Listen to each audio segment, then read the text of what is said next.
Hello दोस्तों, मेरा नाम है धीरेन्द्र सिंह। आज की वीडियो में हम for feature and re issue of shares, बहुत इंपॉर्टेंट टॉपिक, ये आज हम इस टॉपिक को समझेंगे। इस वीडियो में जनरल एंट्री समझेंगे, साथ में इसके क्वेश्चन के थ्रू इसका कॉन्सेप्ट क्लियर करेंगे। बस आपको इस वीडियो को ढंग से एंड तक देखना होगा, बहुत अच्छे से आपको क्लियर हो जाएगा। ठीक है, अब देखिए, for feature and re issue of shares one of the most important topic है, क्योंकि इसमें से क्वेश्चन बनना ही बनना है 4 नंबर का। ये आपका एक मेन जो क्वेश्चन होगा जो 6 नंबर का आता है, उसमें भी काम आएगा। तो देखो, सबसे पहले समझते हैं फॉर फीचर ऑफ शेयर्स, उसका जनरल एंट्री कैसे होती है। For feature of shares, for feature of shares का मतलब होता है कि मान लो आपने कंपनी, आपको पता है शेयर इशू करती है टुकड़ों में, पहले एप्लीकेशन मंगाती है, फिर अलॉटमेंट, फिर फर्स्ट, फिर सेकेंड, ऐसे करते हैं कॉल। कई बार कुछ लोग पैसा देते नहीं, बहुत टाइम बीत जाता है, शेयर होल्डर पैसा देते नहीं, उनके शेयर को कैंसिल कर देना होता है। उनकी शेयर होल्डर मेंबरशिप ही कैंसिल कर देनी होती है, क्योंकि कंपनी चाहती है भाई पैसा नहीं आ रहा तो उसके किस बात का शेयर होल्डर बना के रखो कंपनी में, उसका शेयर होल्डर ही कैंसिल कर दो, मेंबरशिप ही कैंसिल कर दो। वो कैंसिल करने को ही बोलते हैं फॉर फीचर, शेयर को कैंसिल कर देना। उसकी जनरल एंट्री समझनी, जब शेयर इशू होता है तो बेसिकली आप क्या करते थे, bank account debit to share application, लेकिन वो बाद में शेयर एप्लीकेशन का पैसा शेयर कैपिटल में ही ट्रांसफ़र करते थे। अल्टीमेटली पैसा जा कहाँ रहा था, सारा का सारा शेयर का पैसा जा कहाँ रहा था, शेयर कैपिटल में जा रहा था। क्योंकि अगर आप ध्यान से देखो, जितने भी आपने एंट्री करी सब आपने शेयर कैपिटल में ट्रांसफ़र करा। आपने शेयर एप्लीकेशन का पैसा कहाँ ट्रांसफर, पहले एंट्री पता क्या दी होगी आपने, पहले एंट्री क्या करते हैं, bank account debit to share application, है ना। फिर आप क्या करते हो, share application debit to share capital, यानी कि पहले शेयर एप्लीकेशन का पैसा आया तो शेयर एप्लीकेशन में लिखा, फिर वो एप्लीकेशन का पैसा शेयर कैपिटल में ही ट्रांसफ़र किया। तो अल्टीमेटली शेयर एप्लीकेशन अकाउंट तो कट ही गया ना, अल्टीमेटली तो एंट्री यही हो रही है, bank account debit to share capital. तो हर जगह पे आप ध्यान से देखो एंट्री यही होती है। फिर दूसरी entry share allotment to share capital, फिर शेयर अलॉटमेंट कैंसिल कर सकते हो आप, bank account debit to share allotment. तो अल्टीमेटली पैसा जाता कहाँ है, शेयर का शेयर कैपिटल में जाता है। तो अगर शेयर को कैंसिल करना है, किसी शेयर होल्डर के शेयर है उसके कैंसिल करना है, तो उसके शेयर कैपिटल से पैसा कैंसिल करना है, क्योंकि वो पैसा कहाँ डाला होगा, शेयर कैपिटल में। तो अगर कोई भी अकाउंट को कैंसिल करना होता है तो वो उल्टा कर देना है, क्रेडिट है तो डेबिट, डेबिट है तो क्रेडिट। तो ये क्रेडिट है तो उसे डेबिट कर देंगे। तो एंट्री सबसे पहले यही होती है इसमें, शेयर कैपिटल अकाउंट डेबिट।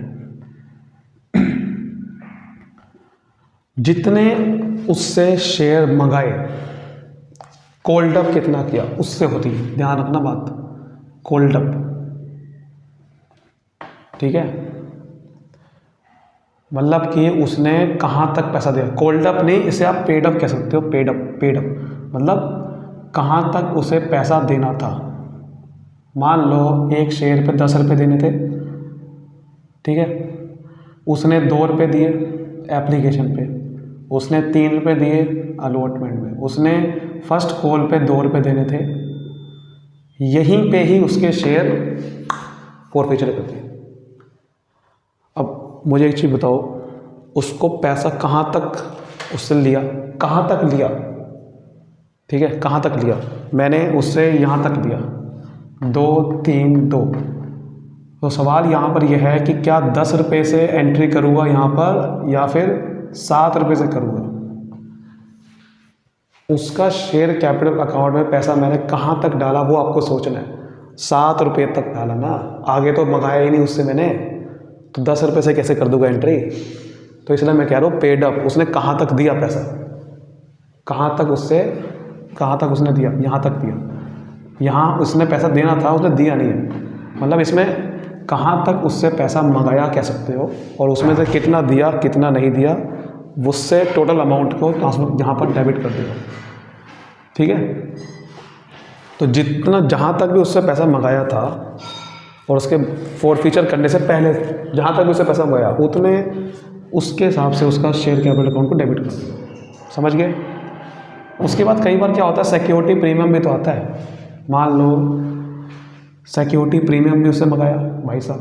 अब सिक्योरिटी प्रीमियम को आपको पता है कि क्या करते हैं, क्रेडिट करते हैं। मान लेते हैं कि आपका उसका सिक्योरिटी प्रीमियम था, मान लो कोई एक शेयर अलॉटमेंट में सिक्योरिटी प्रीमियम को देना था, तो आपने एंट्री करी थी share allotment account debit, securities premium account debit. Security premium debit करते हैं नहीं, आपने एंट्री कर दी security account debit, share capital account credit और सिक्योरिटी प्रीमियम अकाउंट क्रेडिट किया था। अब ये पैसा उसने दिया ही नहीं। जब ये पैसा दिया ही नहीं तो ये अकाउंट को फिर खोल के क्यों रखा था आपने शेयर कैपिटल अकाउंट को तो पूरा बंद कर दिया सारा, जहाँ तक भी उससे पैसा मंगाया। लेकिन अगर उससे कोई सिक्योरिटी प्रीमियम एक मंगाना था और हमने उसको गलती से ड्यू करते हुए टाइम पे तो क्रेडिट कर दिया, लेकिन उसका पैसा नहीं आया, तो उस सिक्योरिटी प्रीमियम का अकाउंट को भी बंद कर देना है, यानी कि उसको भी क्या कर देना है, डेबिट कर देना है। तो ये सिक्योरिटी प्रीमियम अकाउंट को डेबिट कर देना है, लेकिन वो वाला सिक्योरिटी प्रीमियम जो नहीं मिला है, यानी कि अनपेड, जो नहीं मिला है, समझ गए, जो अनपेड है। फिर 2, अब आपने बैंक अकाउंट डेबिट कर रखा है ना, जो पैसा आपको मिल गया था वो आपने बैंक अकाउंट का डेबिट कर दिया होगा, क्योंकि शेयर कैपिटल अकाउंट को तो आपने अगर कैंसिल कर दिया, उसके साथ साथ जो पैसा उसके मिल गए थे, क्योंकि शेयर कैपिटल में कौन कौन से पैसे हैं जो आपने शेयर कैपिटल अकाउंट डेबिट किया ना, उसमें सारा कुछ इंक्लूड है। उसमें वो भी पैसा है जो आ गया, पेड वाला भी है, अनपेड वाला भी है, दोनों पैसे हैं इसके अंदर। शेयर कैपिटल अकाउंट में दोनों पैसे हैं, पेड वाला भी है, अनपेड वाला भी है। मैंने अगर उसको मान लो उसको मैंने 7 रुपये तक पैसा मंगाया, तो 7 रुपये में से उसने 5 रुपये पे करे, 2 रुपये पे नहीं करे, लेकिन शेयर कैपिटल अकाउंट को 7 रुपये से डेबिट किया। अब जो पे कर दिया उसको यहाँ दिखाना होगा, जो पे कर दिया होता उसको आपने ट्रांसफ़र कर देना है शेयर फॉर फ्यूचर अकाउंट में। उसके लिए अकाउंट खोलूँगा, शेयर फॉर फ्यूचर अकाउंट, और जो नहीं पे किया उसको आपने नाम लिख देना है कि क्या क्या पैसा नहीं पे किया। वैसे यहाँ पर क्या लिखूंगा, सिर्फ अभी एंट्री के लिए 2 calls in arrears, 2 calls in arrears account, जो उसने पैसा नहीं दिया, मान लो अलॉटमेंट का पैसा नहीं दिया था तो 2 share allotment account, first call account, 2 share first call account, 2 share second call account, जो पैसा नहीं दिया। ठीक है, ये चीज़ समझनी है बस आपने। यहाँ तक क्लियर है बिल्कुल बात। ये एंट्री होती है फॉर फ्यूचर की, समझ गए। तो नरेशन आ जाएगी, बीइंग जितने भी शेयर फॉरफिट करे, बीइंग मान लो 100 शेयर फॉरफिट करे फॉर नॉन पेमेंट ऑफ, नाम आ जाएगा कि क्या क्या पे नहीं किया था उस वजह से। अब बात करते हैं री इशू की, री इशू ऑफ शेयर्स। ये कई बार हम जो शेयर फॉरफिट कर दिए उसमें से कुछ दोबारा से मार्केट में इशू कर देते हैं। जो फॉरफिट कर दिए, अब मेरे पे पैसा कम हो गया, मान लो मैंने 1000 शेयर फॉरफिट कर दिए, 1000 शेयर कैंसिल कर दिए। अब कंपनी में फिर 1000 शेयर की कैपिटल भी तो कम हो जाएगी, शेयर कैपिटल। तो कंपनी ऐसा चाहती नहीं है कि हमारी शेयर कैपिटल कम हो, क्योंकि आपने डेबिट कर दिया शेयर कैपिटल को। तो कंपनी चाहती है कि उस 1000 के जो फॉरफिट करे उसको दोबारा से मार्केट में 1000 के 1000 शेयर इशू कर देते हैं, ताकि दोबारा से 1000 शेयर का पैसा आ जाए मेरे पास किसी और से। तो जब पैसा आता है, मैंने क्या बताया, अल्टीमेटली एंट्री होती है शेयर का पैसा आने की एंट्री क्या होती है, bank account debit to share capital account. Ultimately अगर बिना किस्तों के पैसा मंगा रही है कंपनी तो अल्टीमेटली एंट्री यही होती है, bank account debit to share capital account, समझिए। लेकिन कई बार क्या होता है कि हम डिस्काउंट पे इशू कर देते हैं कुछ शेयर, री इशू डिस्काउंट पे भी हो सकता है। ये तो है कि जब विदाउट डिस्काउंट पे करा तब तो ये एंट्री होगी, लेकिन अगर डिस्काउंट पे कर दिया तब एंट्री क्या होगी, डिस्काउंट पे कर दिया। तो देखो पैसा तो तब भी आएगा। मान लेते हैं कि आपने कोई 10 रुपये का शेयर था, उसको 9 रुपये में इशू कर दिया, तो 9 रुपये बैंक अकाउंट से डेबिट करूँगा, ठीक है। जितना कि पैसा आया, जितने का आपको पैसा आया उतने से डेबिट करते हो, bank account debit. To share capital account, share capital में ध्यान रखना हमेशा फेस वैल्यू जाती है। फेस वैल्यू का मतलब जितने का शेयर था, 10 रुपये का था, 10 रुपये ही जाएगा। जितने का शेयर मैंने इशू किया है उतने का ही फेस वैल्यू लिखो, उतने का शेयर कैपिटल आएगा। लेकिन फिर यहाँ पर अगर मैं 9 रुपये लिख दिया, यहाँ 10 रुपये लिख दिया, बाकी 1 रुपये कहाँ गया, डिस्काउंट। तो यहाँ पर डिस्काउंट और इशू नहीं लिखना, क्योंकि शेयर फॉरफीचर अकाउंट खोला किस लिए था, इसलिए ही खोला था। जो जो शेयर का पैसा मिल गया था उसको शेयर फॉरफीचर में डाल देता। अब इस पैसे को यूज़ करूँगा डिस्काउंट को ख़त्म करने के लिए, कि जो 1 रुपये का मुझे डिस्काउंट मैंने इशू कर दिया, जो लॉस हो गया मुझे 1 रुपये का, उस लॉस को पूरा कर दूंगा इससे। शेयर फॉरफीचर से वो पैसा उठाऊंगा 1 रुपये का और उस लॉस को पूरा कर दूंगा, यानी कि शेयर फॉरफीचर का अकाउंट डेबिट कर दूंगा, क्योंकि क्रेडिट है ना, वो इनकम है और इनकम को कम करना है तो क्या कर दूंगा, डेबिट। तो लॉस को पूरा कहाँ से करूँगा, शेयर फॉरफीचर का अकाउंट डेबिट कर दूंगा। शेयर फॉरफीचर का नाम आ जाएगा, तो डिस्काउंट ऑन इशू नहीं लिखना, शेयर फॉरफीचर लिखना है। तो ये एंट्री होती है, ठीक है। तो यहाँ लिखिएगा बीइंग डैश शेयर, जो भी शेयर फॉरफिट करे, री इशू करे, बीइंग डैश शेयर री इशूड एट डैश, ठीक है, ऐसे लिख दिया, एट अ डैश डिस्काउंट, यहाँ लिख दो ऑफ, इतने के शेयर इतने के डिस्काउंट पे इशू कर दिए। समझ गए। इसके अब क्वेश्चन करने पड़ेंगे तब आपको समझ में आएगा। तो क्वेश्चन करते हैं ज़रा इसके। पहले तो क्वेश्चन करने से पहले एक और एंट्री होती है, एंट्री एक और यहाँ से लास्ट में एंट्री होती है कि शेयर फॉरफीचर का जो बैलेंस होता है ना, उसको ट्रांसफ़र करना होता है कैपिटल रिजर्व में, ट्रांसफ़र टू कैपिटल रिजर्व। मतलब कि जो कैपिटल रिजर्व बनता कब है, जब शेयर को री इशू करा, उस पर प्रॉफिट कितने का हुआ, है ना। तो शेयर को री इशू करा तो मेरे पास पहले से मान लो शेयर फॉरफीचर में 1000 रुपये पड़े हुए थे, या मान लो 10 रुपये पड़े हुए थे, और उसके बाद मैंने 1 रुपये का डिस्काउंट दे दिया री इशू के टाइम पे, तो अब मेरा बचा कितने का बैलेंस, 9 रुपये का। तो जितने का शेयर फॉरफीचर का बैलेंस बच गया री इशू करने के बाद, उसको मैं कैपिटल रिजर्व में भेज देता हूँ, क्योंकि ये कोई संभाल के रखने वाला नहीं है, ये मेरा बेसिकली एक कैपिटल गेन है जो कि री इशू के टाइम पे मुझे हो गया। क्योंकि अगर मैं इसको वैसे ही री इशू ना करता तो फिर ना करता कैपिटल रिजर्व, मतलब अगर मैं इसको री इशू ही ना करूँ तब तो कैपिटल रिजर्व में डालने की जरूरत भी नहीं, ठीक है। लेकिन अगर मैं री इशू कर रहा हूँ तो ये पैसा का मेरा बेनिफिट हो गया, क्योंकि ये बेसिकली ऐसा पैसा था जो कि मुझे शेयर मैंने कैंसिल कर दिया, फिर भी मेरे पे पैसा पड़ा हुआ शेयर का, उसको आपने कैपिटल रिजर्व में भेजना। तो शेयर फॉरफीचर अकाउंट डेबिट करूँगा क्योंकि इनकम है, ट्रांसफ़र करने के लिए डेबिट करूँगा, और टू कैपिटल रिजर्व अकाउंट, ये करना होता है। इसका 1-2 क्वेश्चन करते हैं तब आपको अच्छे से क्लैरिटी आएगी। चलिए क्वेश्चन की तो समझने की कोशिश करते हैं। जैसे कि लिखा हुआ है विक्रम लिमिटेड ने 5000 के शेयर फॉरफिट कर दिए राहुल के, पैसा नहीं दे रहा वो, उसने 6000 शेयर के लिए अप्लाई किया था, बेचारे ने 6000 शेयर के लिए अप्लाई किया था। क्योंकि भाई आप कई बार क्या होता है कि एप्लीकेशन के टाइम पे ज़्यादा पैसा अप्लाई कर देता है, लेकिन बाद में एडजस्टमेंट हो जाती है, प्रो लॉट में पड़ा है हमने। तो 6000 शेयर के लिए अप्लाई किया था, ठीक है। अलॉटमेंट मनी पे 5 रुपये नहीं दिए उसने, application first and final call पे 2 रुपये नहीं दिए, उसने उसके शेयर फॉरफिट कर दिए। बाद में उसके शेयर 3 रुपये सिर्फ उसने एप्लीकेशन के टाइम पे दिए, सिर्फ 3 रुपये दिए, और बाद में उसके शेयर रीइशू कर दिए। पहले फॉरफीचर की एंट्री क्या होगी, एंट्री में क्या बताया, सबसे पहले शेयर कैपिटल अकाउंट डेबिट करना है, प्रीमियम तो है नहीं यहाँ पर, तो सिर्फ शेयर कैपिटल अकाउंट ही डेबिट करना है। और मैंने क्या बताया, शेयर कैपिटल अकाउंट डेबिट कितने से करना है, जितने जहाँ तक उससे पैसा मंगाया। पहले उससे 5 रुपये मंगाए, उसने नहीं दिए, मंगाया तो थे ना, 5 कोल्ड अप 5 रुपये मंगाए, 2 रुपये मंगाए, 7 रुपये टोटल मंगा चुका हूँ, नहीं दिए वो अलग बात है। मंगाए कितने, 5 और 2 7 और 3 10 टोटल मंगाए, 10 में से 3 रुपये खाली दिए, बाकी नहीं दिए, कोई दिक्कत नहीं, 10 रुपये से करूँगा। तो यहाँ अब देखो लिखना नहीं है ब्रैकेट पे, मैं तुम्हें सब समझाने के लिए लिख रहा हूँ, लिखना कुछ नहीं है, पहले बता रहा हूँ, ठीक है।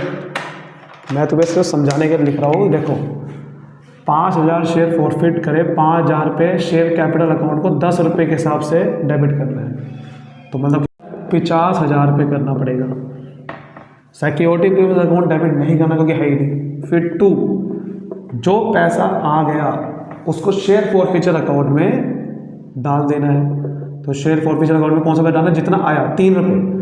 शेयर फॉरफीचर पे उसने 6000 हिसाब से 3 रुपये दिए, लेकिन इसको सबसे लास्ट में लिखो, इसको बैलेंस फिगर निकालना आप सबसे आसान रहेगा आपके लिए, इसके चक्रों में ज़्यादा ना पड़ो, ठीक है। इसको बैलेंस फिगर ये निकालना। तो यहाँ पर आप क्या करो, अब लिखो पहले कि जो जो पैसा नहीं आया, जैसे कि टू शेयर अलॉटमेंट है, अलॉटमेंट का पैसा नहीं आया 5 रुपये के हिसाब से, तो 5000 शेयर फॉरफिट करे, 5000 रुपये के हिसाब से कितना नहीं आया, 25,000 रुपये नहीं आया, ठीक है। फिर to share first and final call नहीं आया, फर्स्ट एंड फाइनल कॉल लगाओ, फर्स्ट शेयर मैंने को 2 रुपये की है, तो 5000 2 के हिसाब से 10,000 रुपये नहीं आए। जो बच गया 50,000 में से 35,000 माइनस कर दो, जो बच गया वो यहाँ पर आ जाएगा, ठीक है। तो 50,000 में से 35,000 गए, कितना बच गया, 25,000 रुपये, ठीक है, सॉरी 15,000 रुपये।